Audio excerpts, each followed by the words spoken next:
Okay guys, in this video we're going to look at how we can find the trig ratios of any angle as long as it's drawn in standard position and we know a point on the terminal side. And so really quickly, let's go ahead and review what we mean by this. I suppose we mean that if we had any angle, let's say we have some angle that's in standard position, which means it starts on the positive x-axis and in this case goes counterclockwise out to here. As long as we know where this angle terminates and we have a point on the terminal side, we'll call this point xy, then what we can do is we can form a right triangle situation out of this here. And so in order to find our sine, cosine, and tangent of this, I think the first thing we'd acknowledge is that we know that this side here has a value of x and this side here has a value of y because we had to go left and right by x, up and down by y to get to this point xy that is the term on this terminal side. Now in terms of this distance from here or this point back to the origin, we also give this a value. We refer to this as r. And so with respect to what we see here, I suppose we could find the sine, cosine, or tangent of this angle just by doing SOHCAHTOA trig. But what you'll find out is that taking the sine of this angle here, looking at kind of the base angles being the spot where we originate all of our ratios, we would say the sine of this inner angle would be opposite over hypotenuse, or in this case, y over r. And likewise, when we look at the cosine of this angle in our triangle here, this would be adjacent over hypotenuse. We get x over r. And then something we're familiar with, or pretty familiar with, we say tangent would be opposite over adjacent, or y over x. And so these ratios, we definitely want to know all of these ratios. While we're at it, let's go ahead and list a few other things like r is always positive. So as we look at r as being this distance from the point back to the origin, it is always positive. And last but not least, we know that x squared plus y squared equals r squared just because this is a Pythagorean setup. This is a right triangle. And so if that's the case, we definitely want to know or remember that r is therefore equal to the square root of x squared plus y squared, okay, or the square root of the squares summed here of our components, or our two legs. So when we look at this situation, it says find the trig ratios of the angle whose terminal side contains the point -1, 4. I'm always going to tell you to draw the picture first, and I suppose the first thing I would draw is just where is the point -1, 4. So we know that -1, 4 would mean go left 1 and up 4.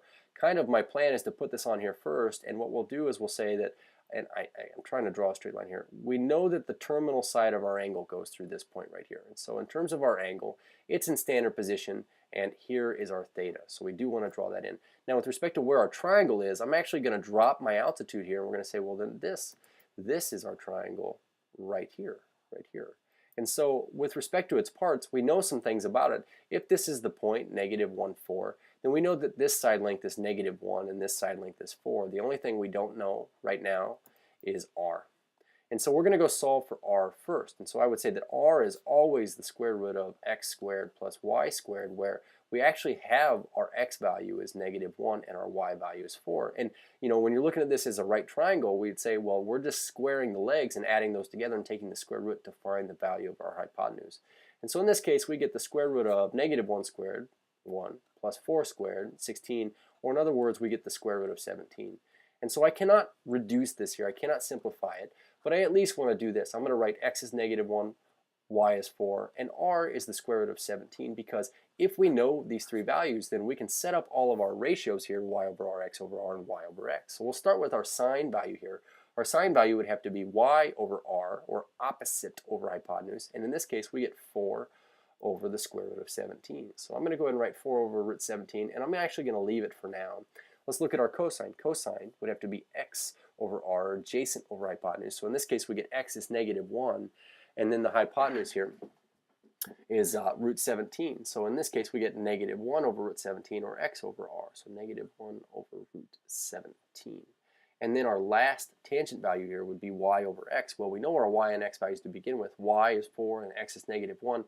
This just comes out to be 4 over -1. And I'll go ahead and write that first before we call this -4. And I'll put a box around this. So with respect to our reciprocals, we'll go ahead and write these. We would get a positive root 17 over 4 for cosecant. We would get a negative root 17 over 1 here, or just negative root 17 for our secant value, and then our cotangent would be the reciprocal of -4, which is -1 4. Now, I wouldn't leave all of my values as they are written, but these two specifically we're going to have to simplify. And so recall that when you have a radical in the denominator, and you notice that I left this for last, but we're going to go ahead and do it now. We'd have to rationalize our denominator so that what this becomes is 4 root 17 over 17. And so for the same reason, if we were to multiply the top and the bottom of this one times root 17, we would get negative root 17 or negative 1 root 17 over 17. And so keeping in mind these definitions, really what you're going to want to know is, first of all, what does the picture look like here? But also, what are x, y, and especially what is r? Once you know those three, then we can put together our trig ratios.